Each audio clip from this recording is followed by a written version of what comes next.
La deuxième situation, c'est plus un adolescent ou un adolescente qui a besoin de consommer sous un mode régulier. Bon, certains jeunes, toutes les fins de semaine, ont besoin de consommer.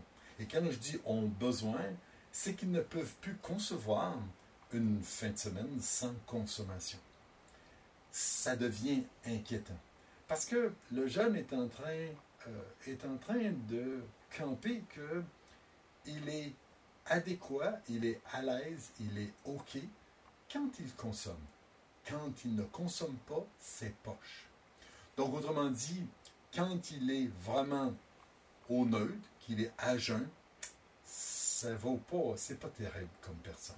Mais s'il a pris une consommation, là, il devient une personne intéressante comme telle.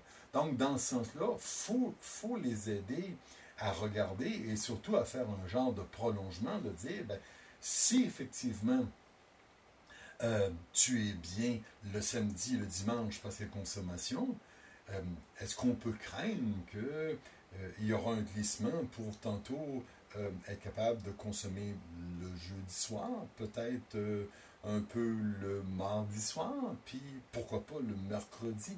Si c'est comme quelqu'un qui dit, moi j'adore le chocolat, mais le vendredi, samedi, pas le dimanche.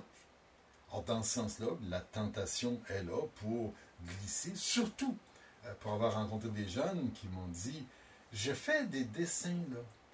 Quand là, j'ai fumé du bon stock, là, je fais des dessins, là, j'ai du talent. Et ce que je dis à cette jeune personne-là, ça veut dire que sans drogue, le talent est parti. Et c'est là que c'est un glissement au niveau du jugement chez le jeune qui est très important à redresser, dire, ben là, ça peut dire que c'est la drogue qui fait que tu dessines bien, donc tu n'as pas de talent, toi. Non, c'est pas ça que je veux dire, mais c'est... Et c'est là que le recours magique, facile, rapide à quelque chose qui va me mettre dans un état euh, de création artistique, je ne suis plus capable moi-même. Il me faut quelque chose à côté. Donc, c'est un deuxième niveau. Le troisième niveau, c'est le jeune qui effectivement va consommer euh, quand, quand il y a les moyens de. Puis s'il n'y a pas les moyens de, ben il va peut-être faire quelques vols, quelques emprunts pour le temps de réajuster ses finances comme telles, pour être capable de se procurer médicaments, drogues ou autres comme tel. Et ça devient un cercle vicieux. C'est un jeune qui est enferré dans cette pratique-là, qui est prêt à mentir, qui est prêt à avoir des agirs délinquants pour se... C'est rendu un besoin comme tel.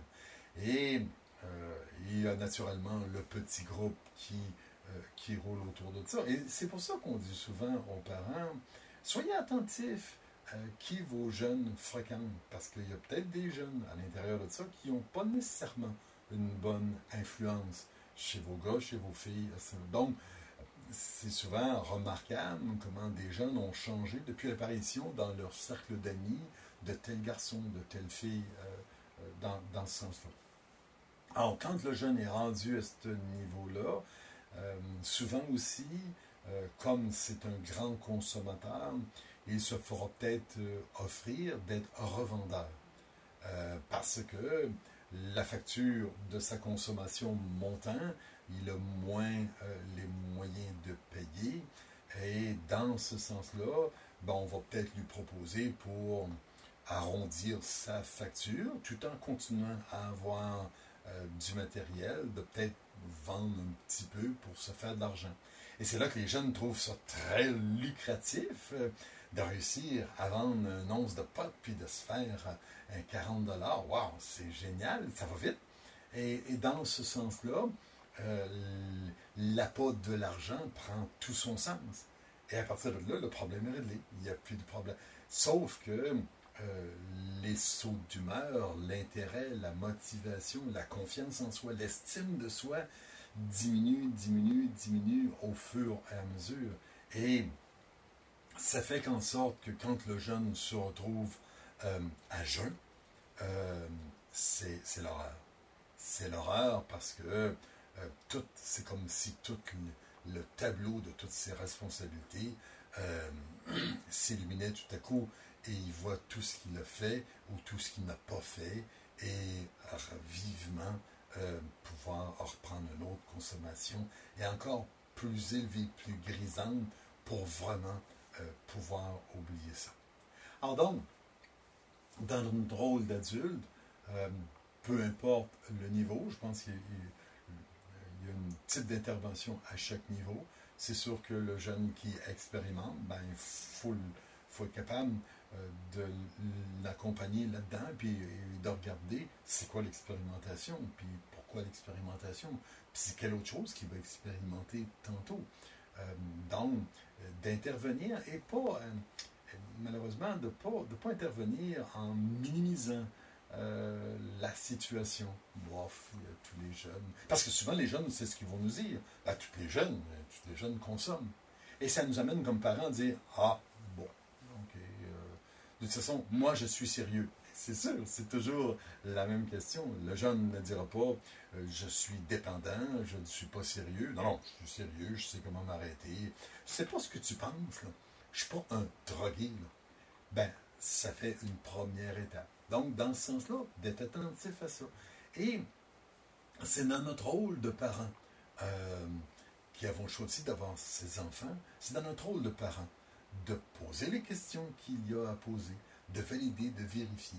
La dernière chose que notre adolescent, notre adolescente a besoin, c'est d'un parent qui dit, regarde, organise ça comme tu veux, c'est ta vie, tu es assez grand pour savoir ce que faire. Puis si tu as des problèmes, ben à ce moment-là, viens pas me voir. Ça s'appelle décrocher. S'il y a des enfants décrocheurs, il y a souvent en arrière de ces enfants-là des parents décrocheurs. Bonne chance.